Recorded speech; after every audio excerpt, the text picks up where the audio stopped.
In this video, we're going to take a look at crop rotation in vegetable gardens, why it's often a headache for gardeners, and an easy way to master it. So what is crop rotation?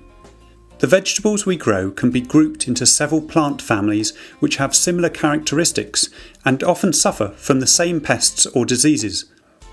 Crop rotation is where we grow vegetables from each major plant family in different areas each year.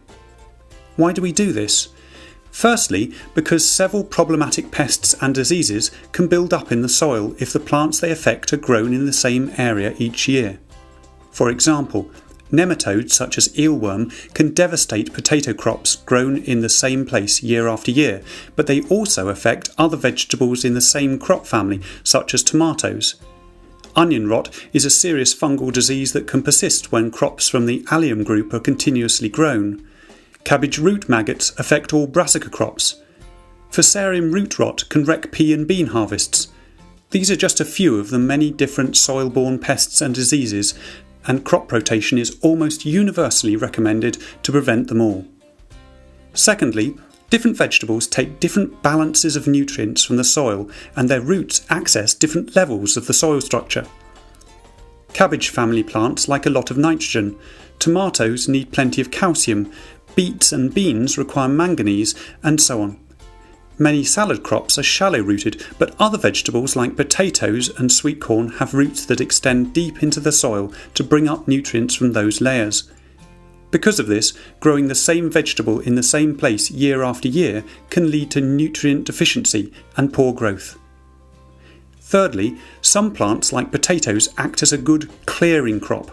That is, their dense foliage helps to suppress weed growth, and when they're dug up, birds can eat pests in the soil such as slugs and wireworm.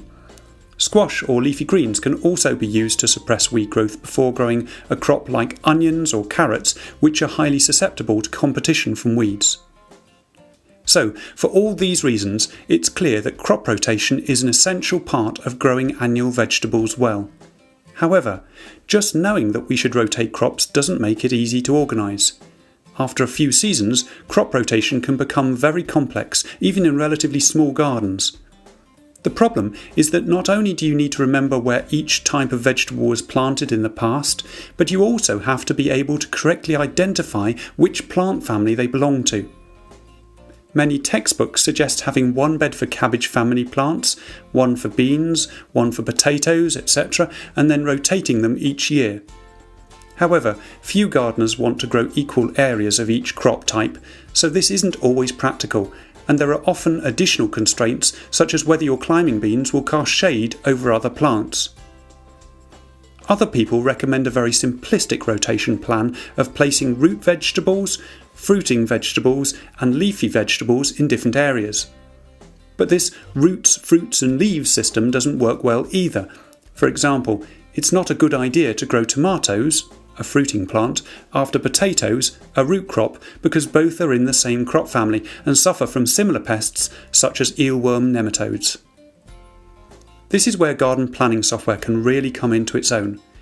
Rather than having to remember a complete planting history of which vegetables were grown where over the past 3 to 5 years and which crop family each vegetable belongs to, the system can take care of that for you. In our garden planner, each vegetable has an area around it which shows how much space it requires. The colour of this area indicates the crop family, and the information box buttons on the selection bar are also colour-coded, which makes it easy to remember which family each plant belongs to. When you come to plan the next year's garden, you start with your previous year's plan, click the New Plan button, and select to create a follow-on plan. This sets up the crop rotation history, remembering up to 5 seasons of crops. Now when you pick up a plant to place it, you'll get flashing red areas showing where to avoid planting based on the principles of crop rotation. For example, picking up this cabbage produces warnings showing where other crops from the brassica family, such as broccoli and cauliflower, were grown in previous years, so you can easily avoid those areas. Likewise, picking up tomatoes shows which areas to avoid planting them in based on where tomatoes, potatoes, peppers or other crops from the same family were previously grown. Because the system remembers where plants were for you, you get a lot more flexibility. If you want to grow more potatoes and beans this year, or grow squash with your cabbage, that's fine. The garden planner will remember where each crop was. The more years since you grew them, the fainter the red warnings. So if tomatoes were grown here 3 years ago, they'll only give a light flashing area compared to the potatoes that were grown here last year. This is like a visual indication of soil memory, and it makes it easy to choose the best location for crops, rearranging them until you achieve the perfect layout for your garden. In small gardens, you won't always have enough room to allow for a full 3 to 5 year rotation. In such situations, you'll still get many of the benefits of crop rotation if you avoid the most intense flashing areas and rotate on a shorter cycle. Also, it's common to grow perennials and sometimes herbs in their own bed, as they don't move from year to year. If you want to take it to the next level, then you can look back at previous year's plans and follow a set rotation sequence. However, this isn't necessary, it's just an extra refinement to the system if you're very keen. There are many ways of organising this, but the easiest is to follow the colours of the rainbow from blues and greens through yellows to oranges and reds. Compost is added to the soil before blues and lilacs are planted, peas, beans and the onion family, which all like rich soil and are commonly planted together. Peas and beans add nitrogen to the soil, perfect for the brassica or cabbage family, which are grown the following year.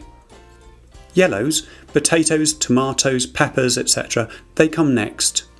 Oranges, root crops such as carrots and parsnips, are then grown after them, since they benefit from the looser soil left when the potatoes have been dug up. Finally, the salmon squash family and the pink beet and chard family are grown. Plants with grey backgrounds, which come from other crop families, can be fitted in anywhere as they are less prone to soil-borne disease. Just remember, this isn't a hard and fast rule. The most important thing is to grow your crops in different areas each year. Mastering crop rotation is the best preventative medicine you can give to your garden.